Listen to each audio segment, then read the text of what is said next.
Il faut tout d'abord lui donner un message d'espoir parce que il faut qu'elle croie dans ses capacités et en même temps il faut que les gouvernements dans les pays arabes ouvrent la capacité d'action de nos jeunes parce que lorsque la capacité d'action de nos jeunes est réduite, ça ne va plus. En général, quand on est jeune, on a envie de changer la société et donc il faut leur faire absolument une place. Mais il faut leur faire une place aussi dans le savoir. Je le dis souvent que même dans tous les processus de démocratisation, ce n'est pas simplement un ensemble de pouvoir, c'est aussi un savoir. Donc il faut hausser le niveau de l'éducation et qu'on n'y arrivera pas si l'éducation aujourd'hui n'est pas à la hauteur des enjeux de la mondialisation. Quelle campagne faites-vous pour le vrai islam en Europe? Moi, je ne fais pas de campagne pour le vrai islam. Moi, je suis d'abord un historien islamologue et mon travail, il est strictement universitaire. C'est d'essayer de comprendre l'islam dans sa première société du 7e siècle. Parce que avant de parler de l'islam, c'est ceci ou l'islam, c'est cela, l'islam, c'est qu'un siècle d'histoire.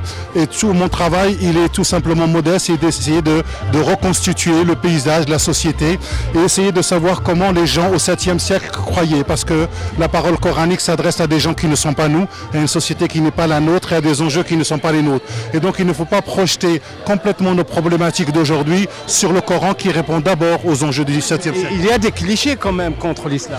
Il y a des clichés de partout. Vous savez, je crois que les clichés ne datent pas d'aujourd'hui. Les clichés, quand l'islam s'est développé, le christianisme a développé des clichés sur l'islam dans son expansion. Les musulmans ont développé aussi des clichés de part et d'autre. Et je crois que tant qu'on n'aura pas cette capacité de faire une double critique des clichés des uns et des autres, nous avons tous des clichés. Et il faut absolument en être conscient et surtout œuvrer pour une humanité un peu plus généreuse. Et cette humanité généreuse, elle ne peut se faire que par l'objet du savoir. C'est parce qu'il n'y a pas du savoir que se développe ce que Mohamed Harkoun appelait l'ignorance institutionnellement organisée. Aujourd'hui, on organise l'ignorance. En Occident, on organise l'ignorance sur l'islam et ici, dans les pays musulmans aussi, on organise l'ignorance par rapport à l'autre. Donc, le Maroc a institué un islam, une formation islamique qui est un modèle. Qu'en pensez-vous?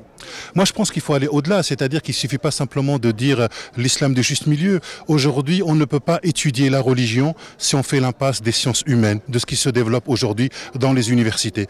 Les croyants ont le droit d'avoir une approche croyante, mais il faut que le Coran ou l'islam devienne un objet de savoir, et un objet de savoir qui puisse répondre aux standards des universités. Et ça, aujourd'hui, on n'a pas le droit de laisser notre jeunesse à l'abandon de ce type de savoir qui doit être important parce que une religion doit être critiquée. C'est-à-dire que la critique, c'est ce qui fait vivre la religion. Et une religion qui n'est pas critiquée, elle peut devenir aliénante et elle peut aliéner les esprits.